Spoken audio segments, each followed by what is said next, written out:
The fishing news is brought to you by Shoreline Insurance Agency, Interlux Marine Paint, Maxima Fishing Line, and Okuma.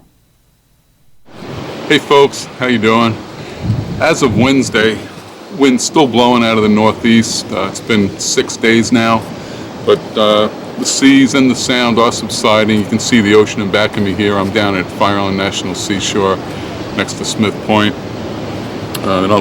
I need a crystal ball to forecast what the fishing prospects are for this coming weekend. Helene's effect on species, on offshore fishing and inshore fishing, especially species like sea bass, porgies, and fluke, totally unpredictable at this point. Very few boats have even been out fishing up to this point. It's been, probably 4 days now since anybody's really given fishing a good shot from boats anyway. The positive thing is it's early in the year, still early in the fall, and we had exceptionally warm water to begin with. So while water temperatures, I'm sure, dropped after all that east wind, it may have less of an effect on species like porgy, sea bass, and fluke.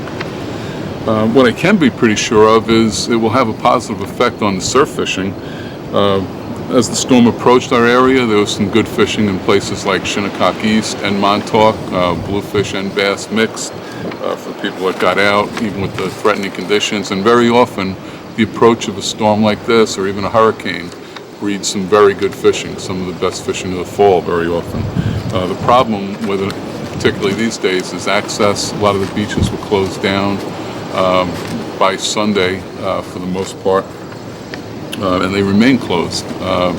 As of midday Wednesday, I know the state beaches were closed, the county beaches were closed. That includes Smith Point, Shinnecock, Shagwong on the state beaches, Robert Moses, Democrat Point, and Montauk. In fact, even the north side of Montauk, you're unable to drive down, but you could walk down and fish. And there were fish to be caught. Renowned East End artist Savio, who does a lot of the artwork for us here at the Fisherman, he called me and let me know that Wednesday morning he got into some good bass fishing on the north side. He was fishing around Jones Reef, all bucktails, still a good surf rolling in, but he did well. Our New England editor, Toby Lipinski, he's been banging away at fish, right through, just prior to the storm. For example, Friday night, he had one of his best nights of the year. He said it was just non-stop stripers from 20 to 30 pounds. He did have one 39-pounder. All the fish were released. 39-pounder was weighed and released. All on darters and needlefish, and he's fishing up. He's from Connecticut. He's fishing up along the Connecticut shore near the Connecticut River, and he's wetsuiting. He's getting out on distant rocks, but there are a lot of fish to be caught up there, and fish are on the feed. So while beach access may suffer in some areas, and most beaches did hold up considerably well, considering, I don't know if you can see in back of me, but there's still quite a bit of beach here at Fire Island National Seashore. And once you get your permit there, it's $50. This beach will open up on the 15th of September to beach vehicles, and then you have limited access until the end of October. As far as weekends, you have to be off the beach, or not off the beach, but you have to access the beach before 9 a.m.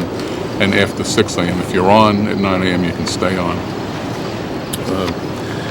It's really probably just what the doctor ordered in terms of kicking off the surf season and getting bass out of the summer doldrums, get them on the feed. And that's perfect timing for the Fisherman Surf Show coming up next week. That's Wednesday on September 14th from 6 p.m. to 11 p.m. There's a great free raffle, lots of terrific prizes, a lot of great speakers, clinics, over 70 exhibitors will be on hand, all surf related. It's really worth coming down, all for $20. So till then, I'm Fred Golofaro for thefisherman.com, and I hope to see you next Wednesday at the Huntington Hilton. The fishing news is brought to you by Shoreline Insurance Agency, Interlux Marine Paint, Maxima Fishing Line, and Okuma.